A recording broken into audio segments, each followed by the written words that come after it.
Do you spend too much time running after vendors who send invoices to you without all the information you need to make the payment?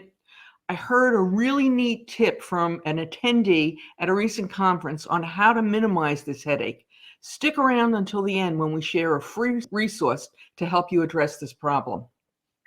Welcome to Accounts Payable Soundbites, the program where we share tips and explain simple and complex accounts payable issues in short, concise soundbites. This probably has happened to you when you're processing invoices, but hopefully not too often. You go to process the invoice and you can't make the payment because it's missing a key piece of information that you need in order to get that invoice paid. So then you waste valuable time trying to track it down. At a recent AP Association conference, the AP Association is a global organization headquartered in the UK. Here's what Rachel Long shared. It's simple and brilliant, and anybody can do it.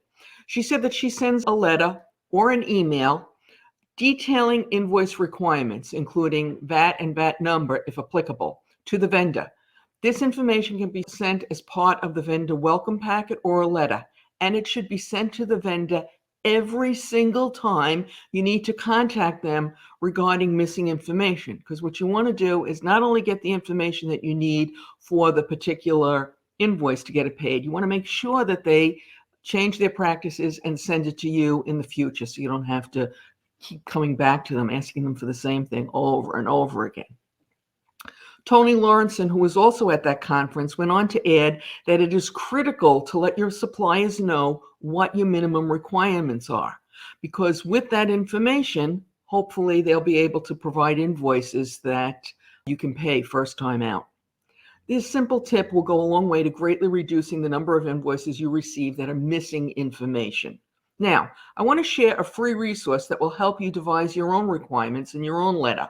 But before I get to that, I'd like to invite you to subscribe. It's free, completely private, and you can subscribe anytime.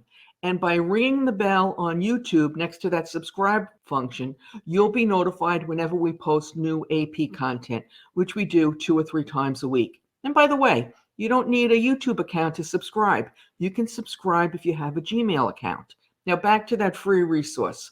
Some time ago, we created what we called an invoice cheat sheet based on emails we receive from our readers.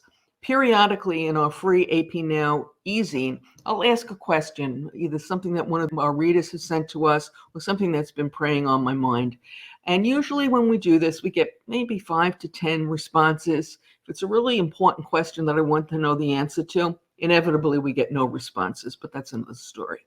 So anyway, we just asked, what is your biggest complaint about the way your vendors, your suppliers create invoices? And expecting the 5 to 10 responses, we were amazed. I got almost 100 emails.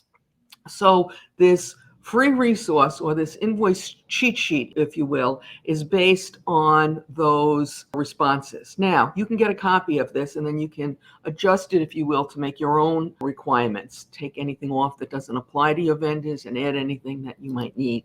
To get your copy, simply email publisher@ap-now.com with the words invoice cheat sheet in the subject line.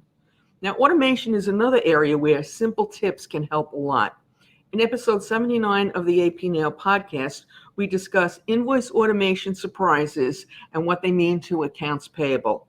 On YouTube, a link will appear momentarily to the left. And as always, we always appreciate those thumbs up, those subscribes, those shares, and those comments. Good luck.